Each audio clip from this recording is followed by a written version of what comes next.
नमस्ते दोस्तों, हम बात करने वाले हैं एक बहुत ही दिलचस्प और स्वादिष्ट चीज के बारे में। घर पर क्रीमिनी मशरूम कैसे उगाएं? क्रीमिनी मशरूम, जिन्हें बेबी बेला मशरूम भी कहा जाता है, अपने मिट्टी जैसे स्वाद और फर्म बनावट के लिए जाने जाते हैं। ये आपके पास्ता, सूप और सलाद में चार चांद लगा देते हैं। और सबसे अच्छी बात, इन्हें घर पर उगाना उतना मुश्किल नहीं जितना आप सोचते हैं। तो चलिए शुरू करते हैं। अध्याय 1, क्रीमिनी मशरूम को समझना। इससे पहले कि हम उन्हें उगाना शुरू करें, आइए क्रीमिनी मशरूम को थोड़ा और करीब से जानें। क्रीमिनी मशरूम असल में पोर्टोबेलो मशरूम के छोटे अपरिपक्व रूप होते हैं। जब ये पूरी तरह से बड़े हो जाते हैं तो ये पोर्टोबेलो बन जाते हैं। इनका रंग हल्का भूरा होता है और इनका स्वाद सफेद बटन मशरूम से थोड़ा ज्यादा गहरा होता है। ये विटामिन बी, पोटेशियम और एंटीऑक्सीडेंट से भरपूर होते हैं, जो इन्हें आपकी सेहत के लिए बहुत फायदेमंद बनाते हैं। अध्याय 2, आपको क्या चाहिए? सामग्री। घर पर क्रीमिनी मशरूम उगाने के लिए आपको कुछ चीजों की जरूरत होगी। चिंता न करें, ये ज्यादा महंगी या ढूंढने में मुश्किल नहीं है। क्रीमिनी मशरूम स्पॉन, बीज, यह सबसे जरूरी चीज है। आप इसे ऑनलाइन या किसी बागवानी स्टोर से खरीद सकते हैं। स्पॉन असल में मशरूम के माइसेलियम होते हैं, जो वो हिस्सा है जिससे मशरूम उगते हैं। सबस्ट्रेट, यह वो माध्यम है जिसमें मशरूम उगेंगे। क्रीमिनी मशरूम के लिए सबसे अच्छा सबस्ट्रेट खाद होता है। आप इसे अपनी स्थानीय नर्सरी से खरीद सकते हैं या घर पर बना सकते हैं। भूसा, पीट मॉस और वर्मी कंपोस्ट का मिश्रण भी काम करता है। विकास कंटेनर, आप प्लास्टिक की बाल्टी, गहरे ट्रे या यहां तक कि प्लास्टिक के बड़े कंटेनर का उपयोग कर सकते हैं। सुनिश्चित करें कि उनमें ड्रेनेज के लिए छेद हो। स्प्रे बोतल, नमी बनाए रखने के लिए। थर्मामीटर और हाइग्रोमीटर वैकल्पिक। तापमान और आर्द्रता की निगरानी के लिए। अंधेरा, ठंडा स्थान, मशरूम को उगने के लिए एक विशिष्ट वातावरण की आवश्यकता होती है। आपका बेसमेंट, क्लोसेट या कोई शांत कोना इसके लिए एकदम सही है। अध्याय 3, सबस्ट्रेट तैयार करना। सही सबस्ट्रेट तैयार करना सफल मशरूम उगाने की कुंजी है। सबस्ट्रेट को पाश्चुरीकृत करना, यह किसी भी हानिकारक बैक्टीरिया या मोल्ड को खत्म करने के लिए जरूरी है, जो आपके मशरूम के विकास में बाधा डाल सकता है। आप सबस्ट्रेट को गर्म पानी में भिगोकर या इसे ओवन में गर्म करके पाश्चुरीकृत कर सकते हैं। गर्म पानी विधि। सबस्ट्रेट को एक बड़े बर्तन में रखें और उस पर खौलता पानी डालें। इसे लगभग 1 घंटे तक भीगने दें, फिर पानी निकाल दें और सबस्ट्रेट को ठंडा होने दें। ओवन विधि। सबस्ट्रेट को बेकिंग ट्रे पर फैलाएं और इसे 120 डिग्री सेल्सियस पर लगभग 30 मिनट तक बेक करें। सबस्ट्रेट को ठंडा करना। पाश्चुरीकृत करने के बाद सबस्ट्रेट को पूरी तरह से ठंडा होने दें। यह बहुत महत्वपूर्ण है क्योंकि गर्म सबस्ट्रेट स्पॉन को मार सकता है। नमी का स्तर। सबस्ट्रेट को नम होना चाहिए लेकिन गीला नहीं।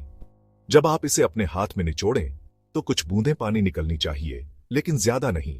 अध्याय 4, स्पॉन को सबस्ट्रेट के साथ मिलाना। इनोक्यूलेशन।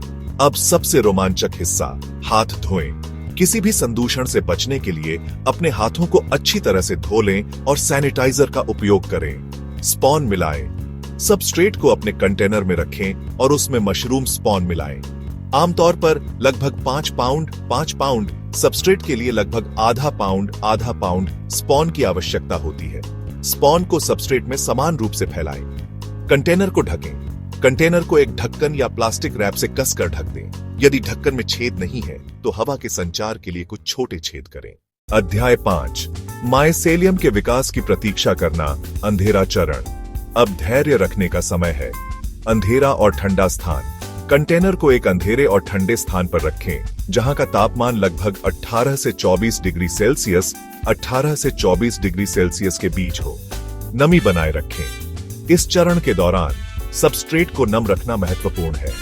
यदि आपको लगता है कि यह सूख रहा है तो स्प्रे बोतल से थोड़ा पानी छिड़कें। माइसेलियम का विकास। कुछ हफ्तों के भीतर आपको सबस्ट्रेट पर सफेद जाली जैसी परत दिखाई देने लगेगी। यह माइसेलियम है, जो मशरूम का भूमिगत हिस्सा है। इसका मतलब है कि आपका स्पॉन सफलतापूर्वक बढ़ रहा है। इस प्रक्रिया को कॉलोनाइजेशन कहा जाता है। लगभग 2 से 4 सप्ताह। माइसेलियम को पूरी तरह से सबस्ट्रेट को उपनिवेशित करने में आमतौर पर 2 से 4 सप्ताह लगते हैं।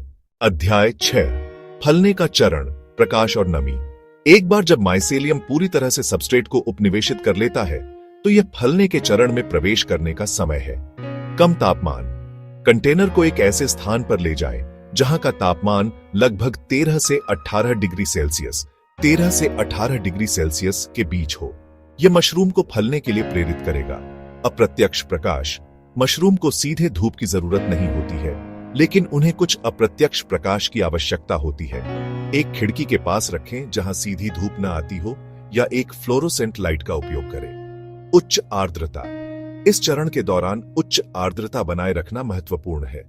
आप कंटेनर को दिन में कई बार पानी से स्प्रे कर सकते हैं या एक ह्यूमिडिफायर का उपयोग कर सकते हैं। लक्ष्य 70% से 80% आर्द्रता बनाए रखना है।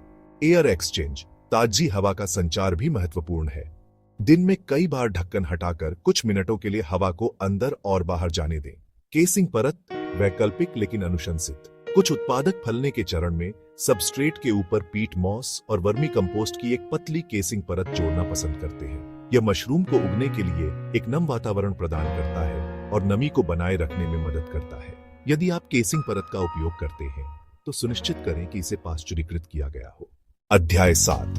कटाई का समय। लगभग 1 से 2 सप्ताह में आपको छोटे मशरूम पिनहेड दिखाई देने लगेंगे। ये तेजी से बढ़ेंगे। सही समय।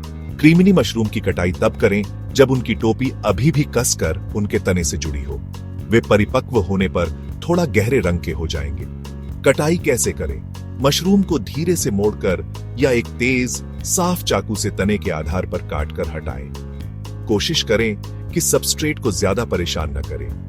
एक से ज्यादा फसलें। अच्छी खबर यह है कि एक ही सबस्ट्रेट से आप कई फसलें ले सकते हैं। पहली फसल के बाद सबस्ट्रेट को फिर से थोड़ा नम करें और फलने की प्रक्रिया को दोहराएं।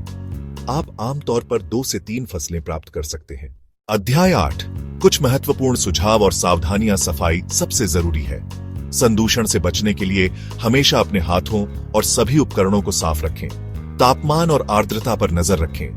ये 2 कारक सफल मशरूम उगाने के लिए सबसे महत्वपूर्ण है। धैर्य रखें। मशरूम उगाने में समय लगता है, इसीलिए धैर्य रखें और प्रक्रिया का आनंद लें। हवादार स्थान। सुनिश्चित करें कि आपका मशरूम उगाने वाला स्थान अच्छी तरह हवादार हो। कीट और रोग। कभी कभी आपको कुछ कीट या मोल्ड की समस्या हो सकती है।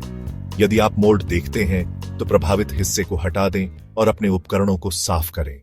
निष्कर्ष और यह वहां है।